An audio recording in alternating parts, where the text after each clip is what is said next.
Hey, Scott. Yo.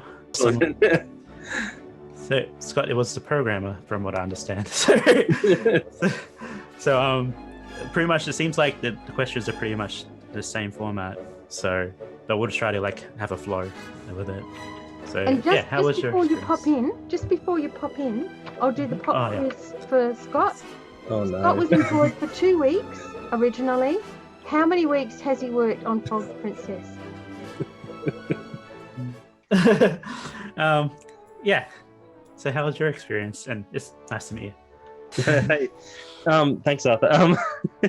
How was my experience? So it was the first commercial game project I worked on, and it was quite funny. I went from a job that was it was 50-hour-a-week job in the mining industry, and I got a bit sick of that. It wasn't the thing for me, and I left.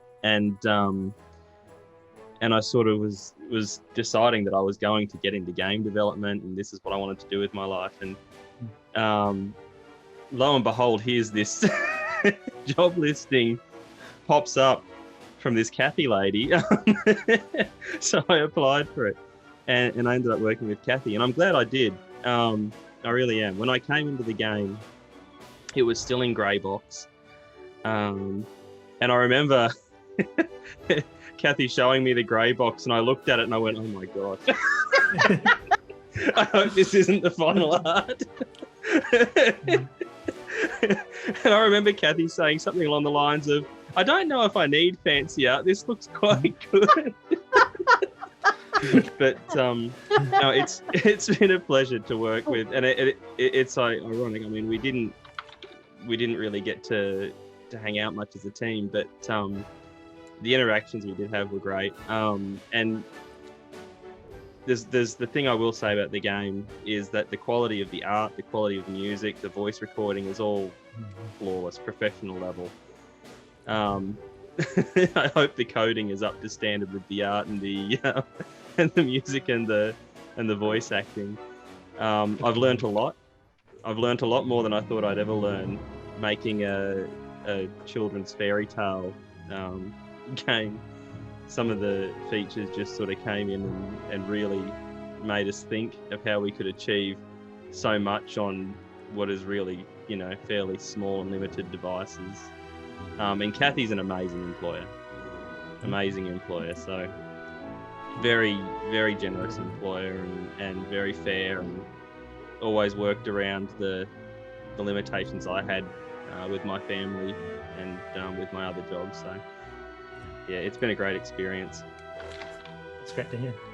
Well, it seems like it'll be like a lot of people's first experience, which is good to hear that it was such a great one. So I'm happy that Kathy could provide that for people in Adelaide. I'm happy to hear that, man. So you also got it on like 2 platforms now, I'm guessing, like Steam's coming out, and you also have it on the Apple Store. So was that difficult, or how did you find that? Yes. Yes. I think you go into the project and you sort of think to yourself, oh, we're using Unity. We'll just click the button and it'll be on Steam, and boom, it'll be on iOS. It'll be easy. But I mean, it's amazing, the learning curve. And I mean, Kathy knows very well that even just, getting through the paperwork to get on a platform, that's a big job in itself. And then something that works perfectly on Android, you install it on Apple and all of a sudden it doesn't work anymore. Yeah. And there's, all these different nuanced things that each platform needs. So yeah, it's a big job. I'm sort of glad we got through it. There was a lot to learn there as well. So Scott did some really sophisticated programming. He'll probably tell you. Sorry. Well, maybe you can tell me in the next question then. What was the programming that you were most proud of? Most proud of? The one that I think was the biggest challenge was the character customization. And so I think I'm most proud of that. We had the challenge to... How many characters and poses do we have in the game, Kathy? 1,161. I think we've just ruined one of our quizzes.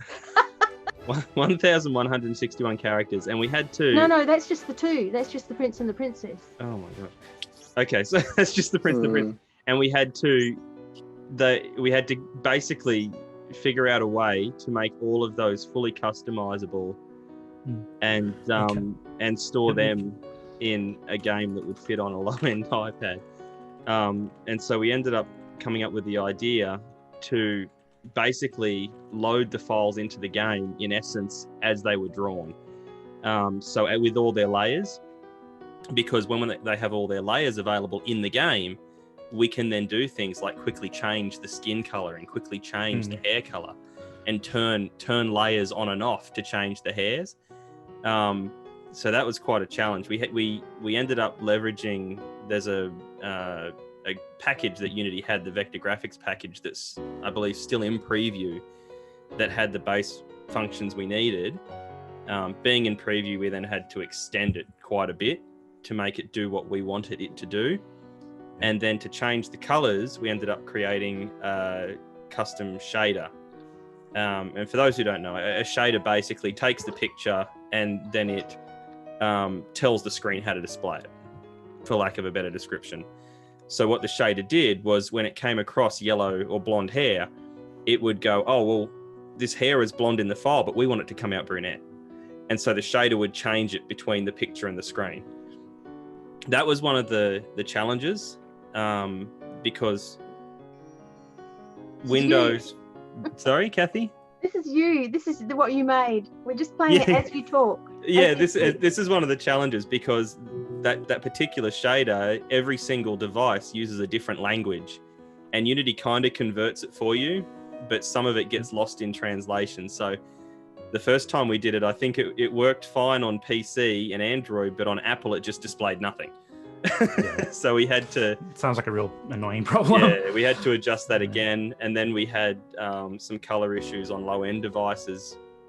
So we had to adjust it again to just sort of compensate for those differences in the hardware. Yeah, well, it does sound like an interesting challenge. I can see why that would be your favorite for that.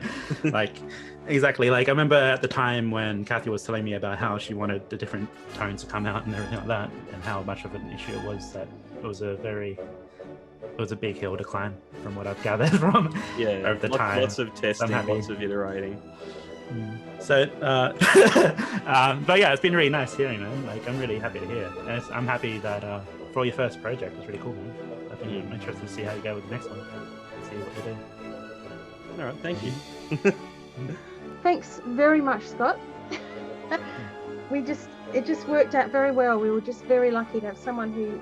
Scott makes his own games as well, and someone who's a gamer makes such a difference when they do the programming. They've got so much better understanding, and Scott did a lot of creative work on his own, like even that loading prod, which is so funny.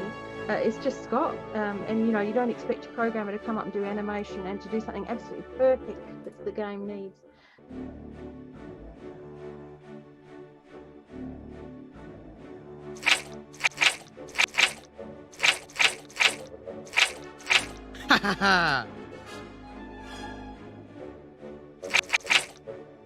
Yow!